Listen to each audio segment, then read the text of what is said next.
Hello students, welcome to arc reflections IAS. నా పేరు సునంద. ఇవాళ మనం ఇంటర్నేషనల్ రిలేషన్స్ కి సంబంధించి ఒక ఇంపార్టెంట్ టాపిక్ చదువుకోబోతున్నాం. అది పాకిస్తాన్ కి సంబంధించి. సో మనకి అలాగే పాకిస్తాన్ కి మధ్య రిలేషన్స్ అన్నటువంటివి ఎలా ఉన్నాయి అనేసి మనందరికీ కూడా తెలుసు. అయితే ఎప్పుడూ కూడా మన భారతదేశం కానీ ఇంకొక దేశం కానీ పాకిస్తాన్ని తక్కువ అంచనా వేయటానికి లేదు అన్నటువంటిది ఎందుకు అన్నటువంటి రీజన్స్ ఇవాళ మనం తెలుసుకుందాం. సో ఫస్ట్ ఆఫ్ ఆల్ మనం చూస్తే పాకిస్తాన్లో ఇంటర్నల్గా చాలా ఛాలెంజెస్ ఉన్నాయి. ఎలాంటివి? ఎకనామిక్ గ్రోత్ అన్నటువంటిది సరిగ్గా లేదు, స్లోడౌన్ అన్నటువంటిది నడుస్తుంది, గవర్నెన్స్ ఇష్యూస్ అన్నటువంటివి ఉన్నాయి, పొలిటికల్గా స్టెబిలిటీ అన్నటువంటిది లేదు. సో ఇలాంటివన్నీ నడుస్తూ ఉన్నటువంటి నేపథ్యంలో ప్రపంచంలోని చాలా దేశాలు పాకిస్తాన్ని తక్కువ అంచనా వేస్తూ ఉన్నాయి. కానీ పాకిస్తాన్కి చాలా స్ట్రెంగ్త్స్ అన్నటువంటివి ఉన్నాయి. సో అవి కూడా మనం గుర్తించాల్సిన అవసరం ఉంది. అప్పుడే ఏదైనా దానికి సంబంధించి ఏదైనా పాలసీ తీసుకున్నా లేదా ఏదైనా ఒక నిర్ణయం తీసుకోవాలి అంటే మనం ఎఫెక్టివ్గా తీసుకోవడానికి వీలన్నటువంటిది ఉంటుంది. సో ఏం స్ట్రెంగ్త్స్ ఉన్నాయి? ఫర్ ఎగ్జాంపుల్ చూస్తే స్ట్రాటజిక్ లొకేషన్ అన్నటువంటిది కావచ్చు, మిలిటరీ పరంగా చాలా స్ట్రెంగ్త్ అయి ఉంది ఈ యొక్క పాకిస్తాన్ అన్నటువంటిది. అట్లానే ఇస్లామిక్ ఐడెంటిటీ అన్నటువంటిది ఉంది పాకిస్తాన్కి. అలానే డెమోగ్రఫిక్ వెయిట్ కావచ్చు, ఇంటర్నేషనల్ అలయన్సెస్ కావచ్చు. సో ఇవన్నీ ఉండటం వల్ల పాకిస్తాన్ అన్నటువంటిది ఇంకా స్ట్రాంగ్గా నిలబడగలుగుతూనే ఉంది. సో ఇక్కడ చూస్తే చూడండి, ఎందుకు ఇంకా మేజర్ పవర్స్కి ఇది ఇంపార్టెంట్ అంటే స్ట్రాటజిక్ లొకేషన్. ఎందుకు అంటే చూడండి, ఇటు south Asia, central Asia, west Asia, అట్లానే ఇండియన్ ఓషన్ రీజన్, వీటన్నింటిలోనూ ఒక ఇంటర్సెక్షన్ పాయింట్గా ఈ పాకిస్తాన్ అన్నటువంటిది ఉంది, అవునా? అలాగే అరేబియన్ సీకి డైరెక్ట్ కనెక్టివిటీ ఉంది. అలాగే గల్ఫ్ కంట్రీస్తోనూ చాలా దగ్గర ప్రాక్సీ సంబంధాలు అన్నటువంటివి ఉన్నాయి. సో వీటన్నిటి నేపథ్యంలో పాకిస్తాన్ అన్నటువంటిది చాలా స్ట్రాటజిక్ లొకేషన్లో ఉంది. అది మాత్రమే కాదు, చైనా యొక్క బెల్ట్ అండ్ రోడ్ ఇనిషియేటివ్కి సంబంధించి సిపెక్ అంటాం, చైనా పాకిస్తాన్ ఎకనామిక్ కారిడార్ అని చెప్పేసి. సో దాంట్లోనూ పాకిస్తాన్ చాలా ఇంపార్టెంట్ రోల్ని ప్లే చేస్తోంది. సో చైనా యొక్క బెల్ట్ అండ్ రోడ్ ఇనిషియేటివ్స్లో ఇది కూడా ఒక భాగం. సో అందులోనూ స్ట్రాటజిక్గా ఇంపార్టెన్స్ని కలిగి ఉంది. ఇది మాత్రమే కాదు, ఇటు యుఎస్ఏతో, చైనాతోనూ, రష్యాతోనూ ఇలా వివిధ దేశాలతో పాకిస్తాన్ అన్నటువంటిది మంచి సంబంధాలను మెరుగుపరుచుకుంటూ వస్తోంది. సో వీటన్నిటి నేపథ్యంలో ఎస్పెషల్లీ మన భారతదేశం అయితే ఏదైనా ఒక నిర్ణయం తీసుకోవాలంటే చాలా ఆలోచించాల్సి ఉంటుంది. ఇది మాత్రమే కాదు, చూడండి డిస్ట్రప్టివ్ క్యాపబిలిటీస్ అన్నటువంటివి ఉన్నాయి. ఎలాగా? మిలిటరీ స్ట్రెంగ్త్ అన్నటువంటిది ఉంది. రీసెంట్గా మనం సర్ క్రీక్ వివాదం అనేసి చదువుకున్నాము. సో ఆ సర్ క్రీక్ ప్రాంతంలో పాకిస్తాన్ ఏం చేస్తుంది? తన యొక్క ట్రూప్స్ని తీసుకురావటం, అక్కడ ఇన్ఫ్రాస్ట్రక్చర్ని డెవలప్ చేసుకుంటూ రావటం. సో అది మనకి సెక్యూరిటీ పరంగా చాలా ఇంపార్టెంట్ ఇష్యూ అనమాట. సో అట్లా కూడా మనకి చాలా ఇష్యూస్ని ఫేస్ చేస్తూ ఉన్నాము. అలాగే న్యూక్లియర్ డెటరెన్స్ కలిగి ఉంది. మనం చూస్తే మన భారతదేశంతో పాటుగా పాకిస్తాన్ దగ్గర కూడా న్యూక్లియర్ వెపన్స్ అన్నటువంటివి ఉన్నాయి. సో అది మనం గుర్తుంచుకోవాలి. అట్లానే ఆఫ్ఘనిస్తాన్కి సంబంధించి ఎస్పెషల్లీ తాలిబాన్ వచ్చిన తర్వాత ఆఫ్ఘనిస్తాన్లో ఈ ఇస్లామాబాద్ యొక్క రోల్ ఏంటి అన్నటువంటిది కూడా చాలా ఇంపార్టెంట్ అన్నమాట. సో వీటన్నింటినీ దృష్టిలో పెట్టుకోవాలి. ఇది మాత్రమే కాదు, పవర్ మరియు ఇన్ఫ్లుయెన్స్కి సంబంధించి అంటే ఏంటి? ఇటు ఇందాక అన్నట్టుగా మిలిటరీ స్ట్రెంగ్త్ అన్నటువంటిది ఉంది, జనాభా ఎక్కువగానే ఉన్నారు. అలాగే ఇస్లామిక్గా మనం చూసుకుంటే వాళ్ళ పాపులేషన్ అన్నటువంటిది ఎక్కువగానే ఉంది. వేరే దేశాలతో సంబంధాలు అన్నటువంటివి చాలా వరకు మెరుగుపరుచుకుంటూ వస్తుంది. సో వీటన్నింటి నేపథ్యంలో కూడా మనం చూస్తే పాకిస్తాన్ అన్నటువంటిది చాలా ఇంపార్టెంట్. సో దాన్ని మనం నెగ్లెక్ట్ చేయలేము అన్నటువంటిది మనం గమనించుకోవాలి.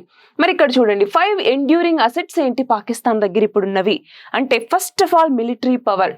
చూడండి, వన్ ఆఫ్ ద లార్జెస్ట్ మిలిటరీస్లో పాకిస్తాన్ కూడా ఉంది. దాదాపు మనం చూస్తే ఇక్కడ పాకిస్తాన్లో 5,50,000 యాక్టివ్ ట్రూప్స్ ఉన్నారు. ఇది మాత్రమేనా? అడ్వాన్స్డ్ న్యూక్లియర్ ఆర్సెనల్ అన్నటువంటిది కూడా ఇక్కడ ఉంది. దాదాపు 200 వరకు వార్ హెడ్స్. సిప్రీ రిపోర్ట్ ప్రకారం మన దగ్గర ఎన్ని వార్ హెడ్స్ ఉన్నాయో కొంచెం అటు ఇటుగా పాకిస్తాన్ దగ్గర కూడా అన్నే వార్ హెడ్స్ ఉన్నాయి. సో న్యూక్లియర్ వార్ అన్నటువంటిది వచ్చినప్పుడు రెండు సరి సమానంగా ఉంటాయి కాబట్టి మనం ఇది కన్సిడర్ చేయాల్సి ఉంటుంది. అట్లానే రెగ్యులర్ మిలిటరీ మోడర్నైజేషన్ అన్నటువంటిది ఇక్కడ చేస్తూ ఉన్నారు. అంటే ఏంటి? డ్రోన్లు కావచ్చు, ఫైటర్ జెట్లు కావచ్చు, ఇలాంటివన్నీ కూడా మోడర్నైజ్ చేస్తూ ఉన్నారు. పర్చేజ్ అన్నటువంటిది కూడా చేస్తుంది పాకిస్తాన్ అన్నటువంటిది. అట్లానే మిలిటరీ ఎస్టాబ్లిష్మెంట్స్ కూడా పెరుగుతూనే ఉన్నాయి. ఎస్పెషల్గా ఇందాక చూసినప్పుడు ఏమనుకున్నాం? సర్ క్రీక్ దగ్గర ఎక్కువ ఇన్ఫ్రాస్ట్రక్చర్ని పెంచుకోవటం, అక్కడ మిలిటరీని మొబిలైజ్ చేయటం, ఇవన్నీ చేస్తుంది. అలాగే పిఓకే దగ్గర కావచ్చు, ఆఫ్ఘనిస్తాన్కి సంబంధించి కావచ్చు, ఇక్కడంతా మిలిటరీ ఎస్టాబ్లిష్మెంట్స్ ఉన్నాయి. మిలిటరీ ట్రూప్స్ని ఎక్కువగా మోహరించడం కావచ్చు, ఎయిర్ స్ట్రైక్స్ అన్నటువంటివి ఆఫ్ఘనిస్తాన్ మీద చేస్తూ ఉండటం కావచ్చు. సో వీటన్నింటి పరంగా పాకిస్తాన్ని మనం ఎక్కడా కూడా తక్కువ అంచనా వేయలేము. అలాగే ఇక్కడ చూడండి, డెమోగ్రఫిక్ పవర్. ఇప్పుడు పాకిస్తాన్ యొక్క పాపులేషన్ దాదాపు 260 మిలియన్లు, ప్రపంచంలో 5th లార్జెస్ట్ పాపులేటెడ్ కంట్రీ. మరి అలాంటి దేశం దగ్గర మనము గ్రోత్ అన్నటువంటిది ఇంకా ఎక్స్పెక్ట్ చేయాలి. 2050కి వచ్చేసరికి third most populated country in the world గా కూడా మారటానికి పాకిస్తాన్ కి చాలా ఛాన్సెస్ అన్నటువంటివి ఉన్నాయి. అలాగే యంగ్ పాపులేషన్ ఇక్కడ చాలా ఎక్కువ మంది ఉంది. అక్కడ మీడియన్ ఏజ్ చూసుకుంటే కేవలం 22 సంవత్సరాలు మాత్రమే.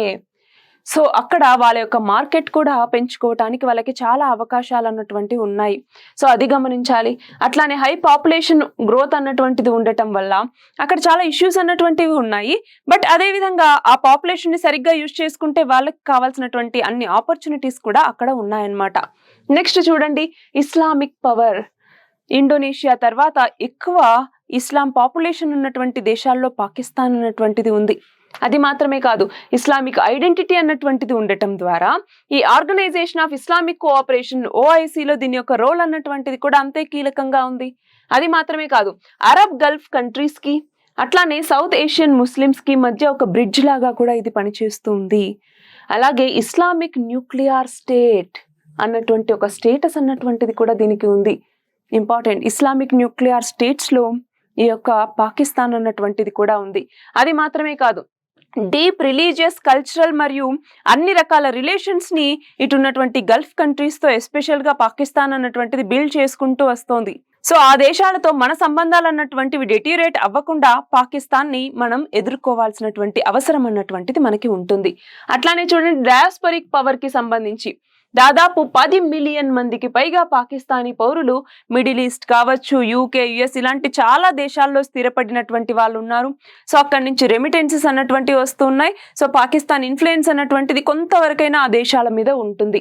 అట్లానే చూడండి, రెమిటెన్సెస్ 30 నుంచి 35 బిలియన్ డాలర్లు యాన్యువల్ గా పాకిస్తాన్ కి వస్తుంది. సో అక్కడి ఎకానమీకి అది ఎంతో కాంట్రిబ్యూట్ చేస్తుంది అనేసి మనం చెప్పాలి.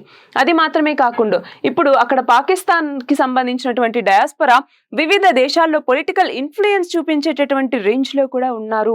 అలానే ఒక ఛానల్ లాగా, అంటే ఏంటి, ఇటు టెక్నాలజికల్ గాను, ఇటు కల్చరల్ గాను, ఇటు ఫినాన్షియల్ అవుట్ఫ్లోస్ కి సంబంధించి ఒక ఛానల్ లాగా ఇప్పుడు పాకిస్తాన్ చాలా దేశాల మధ్య పనిచేస్తూ వస్తోంది. సో పాకిస్తాన్ ఎప్పుడూ కూడా తక్కువ అంచనా మనం వేయకూడదు. అలాగే ఇక్కడ చూడండి, అలయన్స్ పవర్ అంటే ఏంటి, పాకిస్తాన్ అన్నటువంటిది వివిధ దేశాలతో సత్సంబంధాలని పెంచుకుంటూనే వస్తుంది. ఫర్ ఎగ్జాంపుల్ USA మనం చూస్తూనే ఉన్నాం, USA యొక్క డబుల్ స్టాండర్డ్స్ ఎలా ఉన్నాయనేసి. అలాగే మనం చూస్తే చైనా ఎప్పుడూ కూడా పాకిస్తాన్ కి సహాయ సహకారాలను అందిస్తూనే వస్తోంది. అలాగే రష్యా కూడా పాకిస్తాన్ తో మంచి సంబంధాలనే నెలకొల్పుతూ వస్తోంది. కాబట్టి అలాగే సౌదీ అరేబియా అలాగే గల్ఫ్ కంట్రీస్ కావచ్చు, సో వీటన్నింటితోనూ పాకిస్తాన్ కి మంచి సంబంధాలు అన్నటువంటివి ఉన్నాయి. అలాగే ఈ దేశాలన్నింటితోనూ ఎస్పెషల్లీ చైనాకి తప్ప మిగతా అన్ని కంట్రీస్ తోనూ మన దేశాల సంబంధాలు కూడా అంతే మంచిగా ఉన్నాయి. సో ఆ సంబంధాలు అన్నటువంటివి చెదిరిపోకుండా ఉంచుకోవాలి. అలాగే పాకిస్తాన్ ని మనం ఎప్పటికప్పుడు అది వేసేటటువంటి ప్లాన్స్ కావచ్చు, లేదంటే ఏవైనా తీసుకొచ్చినప్పుడు వాటికి అగెనెస్ట్ గా తీసుకొచ్చేటటువంటి మూవ్స్ ని మనం ఎంతో ఆలోచించి తీసుకోవాల్సి ఉంటుంది. సో దాని అన్నింటికి ఇవన్నీ కూడా కన్సిడర్ చేయాలన్నమాట. సో ఇక్కడ చూడండి, ఇంప్లికేషన్స్ ఏంటి ఇప్పుడు ఇండియా మీద అంటే, first of all security concern అన్నటువంటిది. సో ఇక్కడ మనం గమనిస్తే క్రాస్ బార్డర్ టెర్రరిజం అన్నటువంటిది ఎప్పుడూ మనకి పెద్ద ఛాలెంజ్ గా ఉంటుంది. ఇది మాత్రమే కాదు, డ్రోన్ అటాక్స్ అన్నటువంటివి జరుగుతున్నాయి, ఇన్ఫిల్ట్రేషన్ అన్నటువంటిది జరుగుతుంది, చిన్నపిల్లల్ని ఇక్కడికి పంపించడం అన్నటువంటిది జరుగుతుంది, డ్రగ్ ట్రాఫికింగ్ జరుగుతుంది, హ్యూమన్ ట్రాఫికింగ్ అన్నటువంటిది జరుగుతుంది, కాల్పులు అన్నటువంటివి జరుగుతూ ఉన్నాయి. ఇవన్నీ కూడా మనం చూస్తూనే ఉన్నాం కదా. సో అవన్నీ మన భారతదేశానికి ఒక మేజర్ సెక్యూరిటీ కన్సర్న్ గా మనం చెప్పొచ్చు. ఇది మాత్రమే కాదు, పాకిస్తాన్ దగ్గర ఇప్పుడు న్యూక్లియర్ వెపన్స్ అన్నటువంటివి ఉన్నాయి. సో ఏదైనా ఒక పరిస్థితుల్లో మన భారతదేశం మీద న్యూక్లియర్ దాడి చేయదు అన్నటువంటి నమ్మకం కూడా మనకు లేదనమాట. సో అది కూడా ఒక పెద్ద కన్సర్న్. అది మాత్రమే కాదు, చైనా పాకిస్తాన్ నెక్సస్ అన్నటువంటిది, అంటే చైనా పాకిస్తాన్ మధ్య సంబంధాలు అన్నటువంటివి ఎప్పటికైనా మన దేశ సార్వభౌమత్వానికి ఒక థ్రెట్ గానే మనం చెప్పాలి. That China Pakistan economic corridor ని మనం ఎప్పటి నుంచో అపోజ్ చేస్తూనే వస్తూ ఉన్నాం. బట్ చైనా కానీ ఇటు పాకిస్తాన్ కానీ రెండు కూడా పట్టించుకోవట్లేదు. సో ఇలాంటి చాలా ఇష్యూస్ అన్నటువంటివి మనం ఫేస్ చేస్తూనే వస్తూ ఉన్నాం. నెక్స్ట్ చూడండి, డిప్లొమాటిక్ మరియు స్ట్రాటజిక్ డైమెన్షన్స్ కి సంబంధించి ఏంటి, ఇక్కడ one of the Islam countries లో పాకిస్తాన్ అన్నటువంటిది కూడా ఒకటిగా వస్తూనే ఉంది.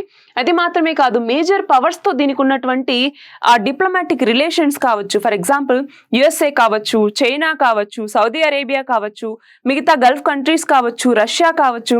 సో వీటన్నింటితో మంచి రిలేషన్స్ ఉండటం వల్ల మనకి డిప్లొమాటిక్ గా కూడా కొంతవరకు ఇబ్బందులు ఎదురయ్యేటటువంటి అవకాశాలు అన్నటువంటివి ఉంటాయి. ఫర్ ఎగ్జాంపుల్ యుఎస్ఏ కొన్నిసార్లు మనం ఏదైనా కంప్లైంట్ చేసినా కూడా పాకిస్తాన్ కి ఇండైరెక్ట్ గా సపోర్ట్ చేయడం లాంటివి చేస్తుంది. సో అలాంటి ఇష్యూస్ అన్నటువంటివి మనకు ఉన్నాయి. అట్లానే ఇక్కడ చూడండి, ఎంగేజ్మెంట్ అన్నటువంటిది కూడా. సో ఏంటి, ఈ దేశాలు ఏవైతే మిగతా దేశాలు ఉన్నాయో వాటితో రిలేషన్స్ అన్నటువంటివి పడిపోకుండా వాటితో ఆ రిలేషన్స్ ని పెంచుకుంటూ వస్తూనే మనం పాకిస్తాన్ ని కౌంటర్ చేయాల్సిన అవసరం అన్నటువంటిది ఉంటుంది. అట్లానే రీజనల్ డిప్లొమసీ అన్నటువంటిది ఉండాలి. ఆ రీజనల్ డిప్లొమసీ అన్నటువంటిది మనకి మల్టీలేటరల్ ప్లాట్ఫామ్స్ తో మనం తీసుకెళ్లాల్సిన అవసరం ఉంది. అందులో పాకిస్తాన్ ఏవైతే ఫాల్స్ క్లెయిమ్స్ అన్నటువంటిది చేస్తుందో వాటిని మనం ధీటుగా ఎదుర్కొంటూ ఇది అసలైనటువంటిది అనేసి ప్రూఫ్స్ చూపిస్తూ ముందుకు వెళ్ళటం, ఆ సమస్యల్ని రిజాల్వ్ చేసుకోవటం, ఇలాంటివన్నీ చేసుకున్నప్పుడే రిలేషన్స్ అన్నటువంటి బెటర్ అవ్వటానికి అవకాశాలు ఉంటాయి. అలానే ఎకనామిక్ మరియు జియో స్ట్రాటజిక్ ఇంపార్టెన్స్ అన్నటువంటిది అంటే ఏంటి, ఇక్కడ ఎస్పెషల్లీ మనం చూస్తే CPEC China Pakistan economic corridor. So ఈ చైనా పాకిస్తాన్ ఎకనామిక్ కారిడార్ ద్వారా చైనా అన్నటువంటిది పాకిస్తాన్ లో మల్టిపుల్ ఇన్పుట్స్ ని పెడుతూ ఉంది. అక్కడ రోడ్డు, ఈ మార్గాలన్నింటినీ బిల్డ్ చేస్తూ ఉండటం, ఇన్ఫ్రాస్ట్రక్చర్ ని క్రియేట్ చేస్తూ ఉండటం, ఇవన్నీ చేస్తుంది. సో రీజనల్ ట్రేడ్ కి సంబంధించి, లాజిస్టిక్స్ కి సంబంధించి చైనా తన యొక్క యాక్సెస్ ని పెంచుకుంటూ వస్తుంది. సో ఇక్కడ అది మనకి ఒక మేజర్ థ్రెట్ కూడా కావచ్చు. రేపు ఎప్పుడైనా పాకిస్తాన్ కి మరియు భారత్ కి మధ్య వార్ అన్నటువంటిది వచ్చింది అంటే చైనా ఆ రూట్ నుంచి ఆయుధాలని సప్లై చేయదు అన్నటువంటి గ్యారంటీ మనకి లేదు. సో అది ఒక మేజర్ కన్సర్న్ మనకి. అది మాత్రమే కాదు, ఎకనామిక్ గా కూడా మనం చూసుకుంటే ఇప్పుడు కన్సిస్టెంట్ గా ఆ దేశాలతో మనకి ఇబ్బందులు అన్నటువంటివి వస్తూనే ఉన్నాయి. సో ఈ నేపథ్యంలో ఎకనామిక్ గా కూడా మనం ఈ ఛాలెంజెస్ ని ఎదుర్కొంటూ ముందుకెళ్లాల్సిన అవసరం అన్నటువంటిది ఉంటుంది. సో ఇది ఇవాల్టి మన article. All the very best and thank you very much.